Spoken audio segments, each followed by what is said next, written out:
Soon, the end will come. With Final Fantasy, there's a huge divide midway through the series.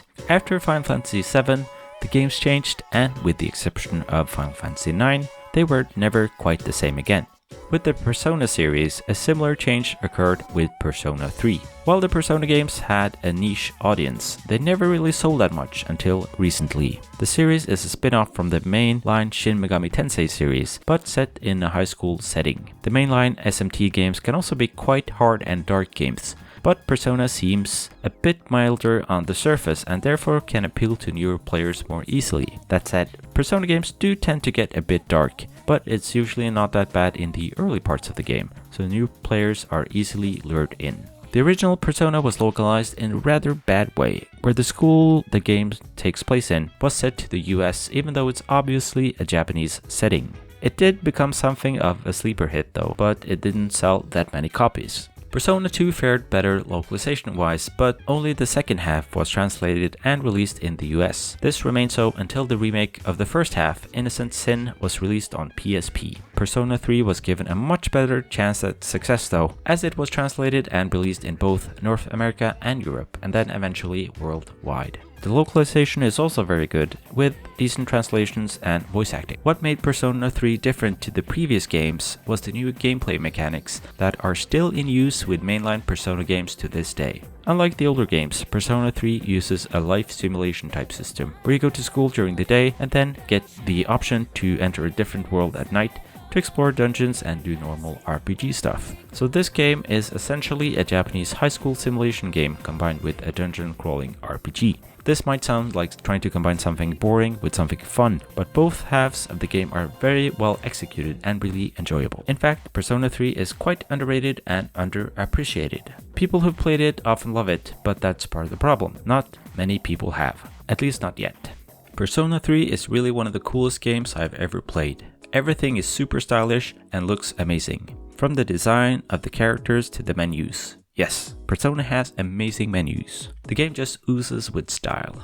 The music is also really something else. It's a unique blend of jazz, hip-hop, rock and pop. No game sounds like it. It really stands out, even amongst other Persona soundtracks, all of which are also great by the way. The music that plays during the tests alone make me want to study. It's a really great piece of music. In Persona 3, you play as a member of the Specialized Extracurricular Execution Squad, or SEES, which is a group of students who explore the Dark Hour, a special hour that only a few people can sense that happens at midnight. During this hour, monsters called shadows appear and start roaming around the city. Not only that, but the school you attend turns into a huge tower called Tartarus, which serves as the game's main dungeon. Tartarus received its name from Greek mythology, where it is an abyss that serves as a place to torment the wicked and also is a prison for the Titans. You also find a lot of other references to Greek mythology in this game, along with the main character's persona, Orpheus, and several other characters and personas as well. Each full moon, a huge boss shadow will appear, however, each with its own special location. But unlike other games, you don't get to take time off school. Instead, you need to balance high school life with exploring Tartarus and getting stronger. Most of the time, you get to choose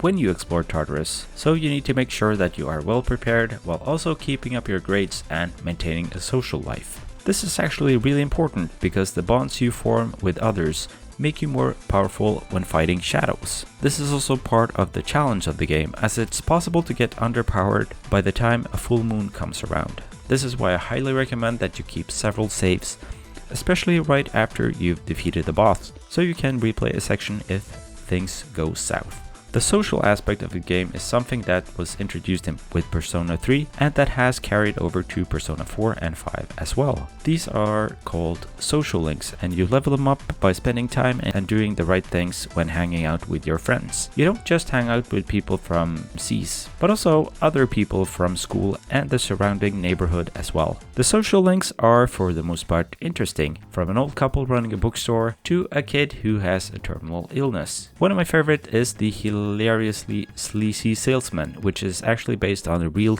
Japanese TV salesman, Japanetto Takata. If you turn on the TV, you can even buy stuff from his show by calling in. He's also present in Persona 4. If you lived in Japan during the time Persona 3 and 4 were made, you'll instantly recognize this guy. This is part of what makes the Persona games so much fun. They really do put in a lot of references to real-life Japan. Unless you hate Japan, you will love these games and these references. Another great social link is Aegis. What makes Aegis unique is that she's a robot who gradually learns what it means to be alive. Although she initially seems out of place, as the daytime version of Persona 3 feels pretty close to real life, she's really an interesting character and the game wouldn't be the same without her. Then you of course have best girl Mitsuru Kirijo's social link. This game is really set up so that Mitsuru seems cold and distant at first, while Yukari seems to be a lot more caring.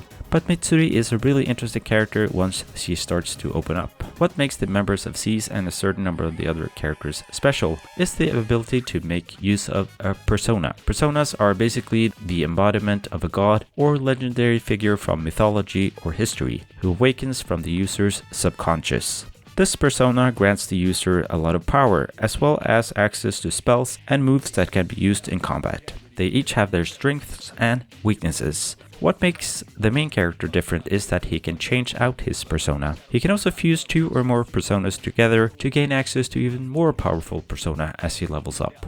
The story in Persona 3 is really interesting, especially since it combines so many elements from real life. Everyone has layers and a life outside of the main character. You have Junpei and Yukari who go to the same class as you and are also juniors. Akihiko and Mitsuru are older and more experienced and therefore take the lead in the beginning of the game.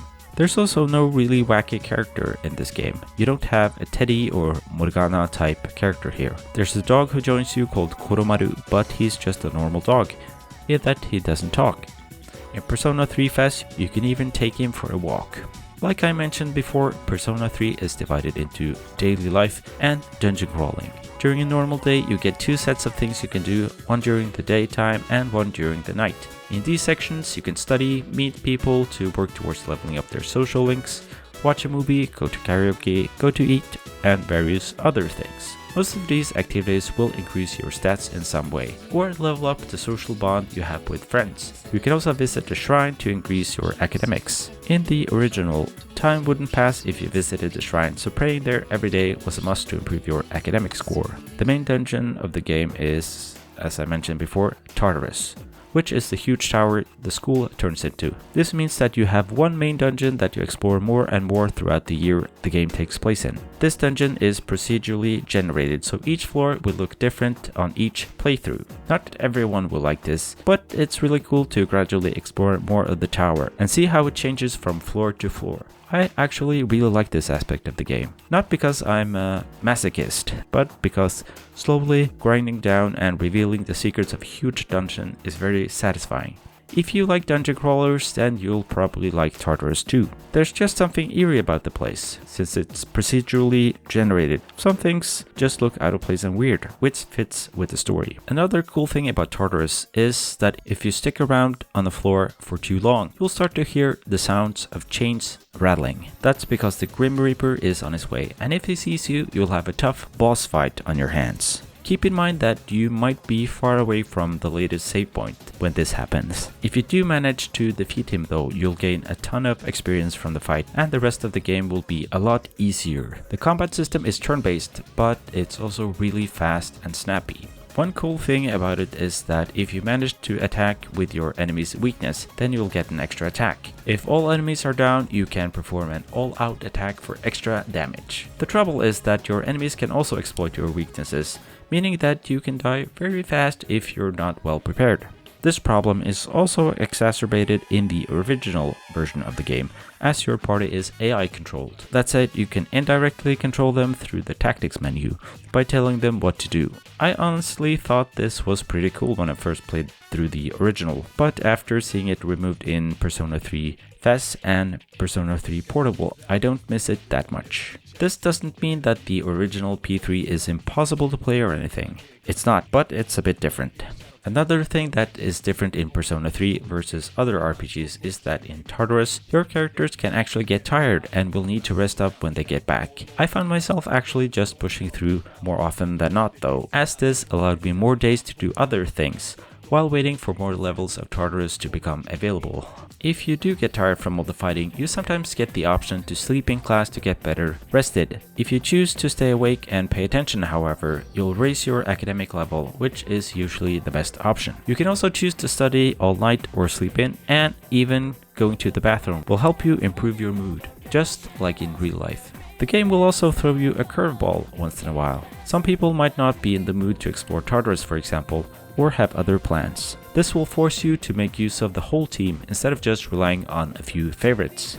Keep in mind though that you really need to save a few days in advance before each boss fight, because you might end up being under-leveled.